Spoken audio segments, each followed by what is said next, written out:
দিলে দাও। ক বছর? 16।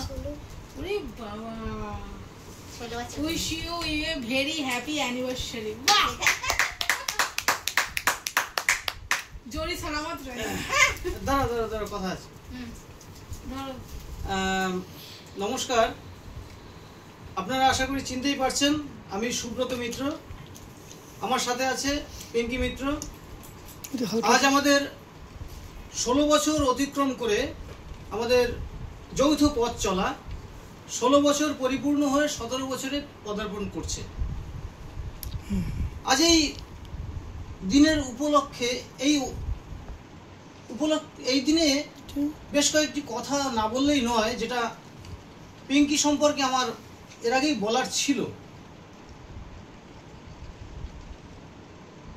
পিঙ্কি যখন আমরা যখন দুজনে একসাথে পথ চলা শুরু করি তখন ওর বয়স খুবই অল্প, খুবই অল্প। তো এখনকার হিসেবে ধরলেও জীবনের অধিকাংশ সময়টা আমার সাথেই কেটেছে। সত্যি কথা বলতে পিঙ্কি মিত্র আমার জীবনের একটা বড় অধ্যায়। ও শুধু আমার স্ত্রী নয়, ও বয়সে আমার চেয়ে ছোট হলেও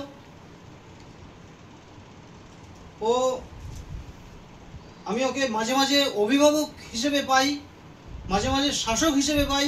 অনেক ভুল ত্রুটি হলে ও আমাকে শুধরে দেয়। পথ চলার সঙ্গী হিসেবে পাই, জীবন সঙ্গী হিসেবে পাই। এবং সর্বোপরি আমার শাশুড়ি মা বলে দিয়েছিলেন যে ওর মা নেই, ওকে একটু দেখিস। এটা হয়তো খারাপ লাগবে শুনতে, কিন্তু আপনারা ভেবে দেখবেন পুরুষ জীবনে একটা সময় স্ত্রী মায়ের ভূমিকাও নেয়। তাই ওকে অনেক সময় আমি আমার মায়ের দৃষ্টিভঙ্গিতেও দেখতে পাই আর কি, আমি সে অনুভব করি। এবং আমার সেবিকা আমাকে সেবা করে। এত কিছুর পরেও একটা জিনিস যেটা প্রথমে বলা ছিল, আমাদের প্রত্যেক দিন কিন্তু 365 দিনে 362 দিন ঝগড়া হয়। আমার সাথে আমার ভাই আছে, ভাইয়ের বউ আছে, সুপ্রতিম, এই সুমিত্রা রয়েছে। আমার ছেলেকেও দেখবেন, ও ওর মায়ের জন্য একটা গোলাপ নিয়ে এসেছে এবং বন্দোবস্ত করেছে। তো এই যে ঝগড়াঝাটির মধ্যে একটা গঠনমূলক আলোচনা থাকে। যখনই ওর সাথে যে জিনিস নিয়ে আমি কথা বলি, ঝগড়া করি, চিৎকার চেঁচামেচি করি, তার পিছনে কিছু শিক্ষণীয় বিষয় থাকে। এগুলো নিয়েই আমাদের পথ চলা। ওকে কি দিতে পেরেছি সেটা আমি বলতে পারবো না, কিন্তু ও আমাকে আমার জীবনে যা দিয়েছে এটা অপূরণীয় একটা জিনিস। এটা এড়িয়ে যাওয়াটা একেবারেই আমার পক্ষে সম্ভব নয়। আমি ওর কাছে অত্যন্ত কৃতজ্ঞ যে আজকের দিনে এরকম মেয়ে জীবন সঙ্গী হিসেবে পাওয়াটা অত্যন্ত সৌভাগ্যের বিষয়। আমি বাড়িয়ে বলছি না, না, এটা সঠিক। কিন্তু সেটা তুমি বললে তো হবে না। যাই হোক, পর্দার সামনে আমাকে অনেকেই দেখতে পান, কিন্তু বাস্তবে আমি খুবই রূঢ়, খুবই কঠিন, খুবই দাম্ভিকতাও আছে অনেকটা। কিন্তু তার মধ্যে কোমলতা রয়েছে, সেটা প্রকাশ পায় না, সেটা বহন করার চেষ্টা করি। এটাই আমার জীবন। আজ এখানেই রাখছি। এবং সুপ্রতিম দেবে, আমাকে দাও, এটা তোমার হাতে রাখো।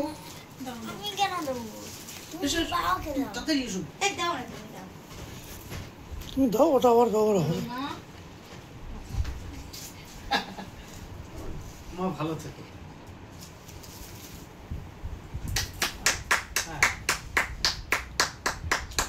আচ্ছা, সুশোভন অনলাইন আছে তো?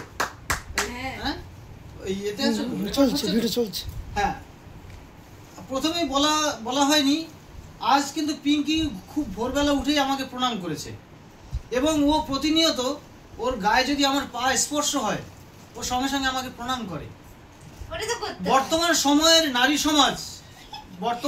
নারী সমাজের অনেক বৈশিষ্ট্যের খামতি রয়েছে, সেগুলো এই পিঙ্কির মতো মেয়েদের থেকে শেখা উচিত বলে আমি মনে করি।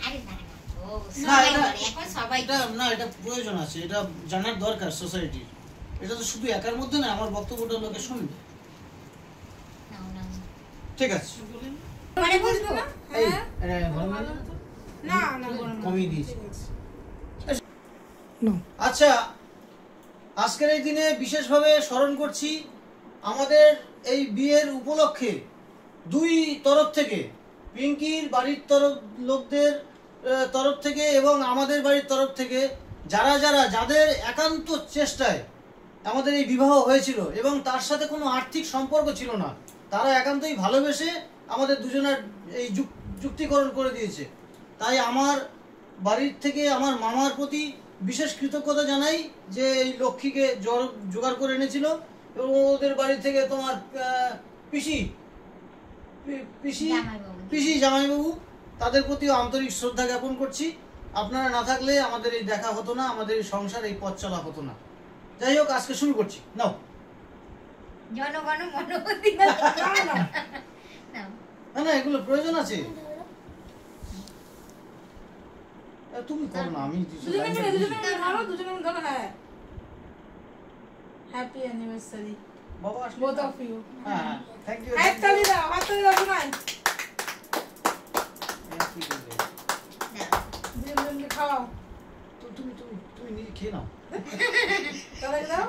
হ্যাঁ, দাদা একটা কেটে বৌদিকে খাও। ও, আমি কেটে খাওয়াবো। হ্যাঁ, হ্যাঁ। দাঁড়াও। আচ্ছা, দাদা একটু খাইয়ে দিক তবে হাতে তুলবে, চামচ দিয়ে এ করা হয়। এরকম। হ্যাঁ হ্যাঁ তোলো, এই তোলো। প্রত্যেকের আমার কিন্তু গন্ডগোল হয় কেক খাওয়ানো নিয়ে, না? এটা কি আমসত্ব? আস্তে খাওয়ার উপরটা নিয়ে। হ্যাঁ। হ্যাঁ, কষ্ট তাহলে এবার কি করবো? ছেলেকে দাও, ছেলেকে দাও। ও, ছেলেকে দাও। হ্যাঁ, তুমি একটু বাবাকে খাইয়ে দাও শোনায়। আরে ঠিক আছে।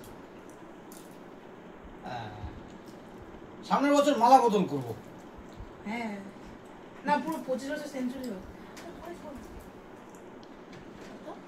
আগে আসো। স্টার্ট। আমার স্নেহের ভাই সুশোভন আমার পাশে আছে সব সময়। এবার এটা কেটে দিয়ে সুমিত্রাকে দিয়ে দিবি, কিন্তু একটু কাটো।